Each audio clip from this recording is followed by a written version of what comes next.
तुम्ही इमानदारीने सांगा, भोकर मतदारसंघाचे आहेत, गेल्याबरोबर अशोक चव्हाणची भेट कोणाची होती?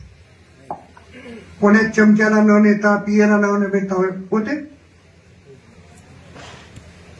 आपला आमदार कसा असला पाहिजे, आपला खासदार कसा असला पाहिजे, हे सर्वसामान्य कार्यकर्त्याला गेल्याबरोबर त्याची भेट झाली पाहिजे.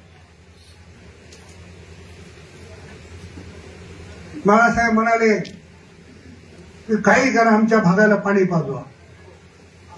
अशोकरावनं पाहिजे ना, मी कशाला पाजू? वॉटर ग्रीडची योजना केली 750 कोटीची. वॉटर ग्रीडची योजना ही सक्सेस होणार आहे का? मग हे वॉटर ग्रीडच्या योजनेचं डोकं का लावलं?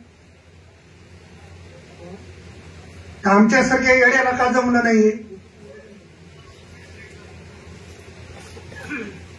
मी 2004 पासून आमदार आहे, म्हणजे तुमच्या आशीर्वादाने एकदा खासदारही झालो, पण इतकं डोकं लावायचं आम्हाला जमलंच नाही. हे डोकं असं आहे की सगळ्या गावच्या गुत्तेदाराला पैसे मागून तोंड खराब करण्यापेक्षा तालुका मामल्यात गेला तर गेला, पण आपलं कमिशन पक्क. माझ्या मतदारसंघात रोशनगावकर साहेब दिग्रस आणि 13 गावे नावाची एक योजना आहे. मी 2004ला पहिल्यांदा आमदार झालो, तेव्हापासून आतापर्यंत ती सक्सेस नाही. माझ्या अगोदरच्या लोकांनी ती मंजूर केली होती. आमचे ग्रस्त बसले होते आमच्या वडिलांसाठी, आणि त्याने आम्हाला तर टपरातच चहा येते की त्या बारक्या, आम्हाला कोण कपात आणणार आहे? ते चहा अन्न मी घेतला. बापू म्हणला निवडणूक आहे तुझा पॅनल येत नाही, पण एक केलास म्हणला, अशोक चव्हाणला टपरात चहा प्यायचं शिकिलास म्हणला.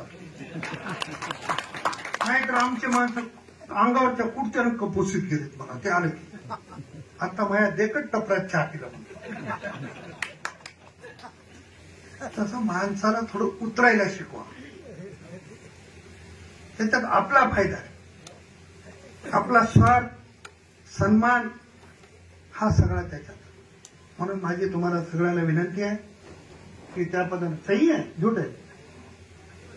हाँ, आप बोले तो सर्टिफिकेट होगा हमारा. बुजुर्ग है हमारे आप.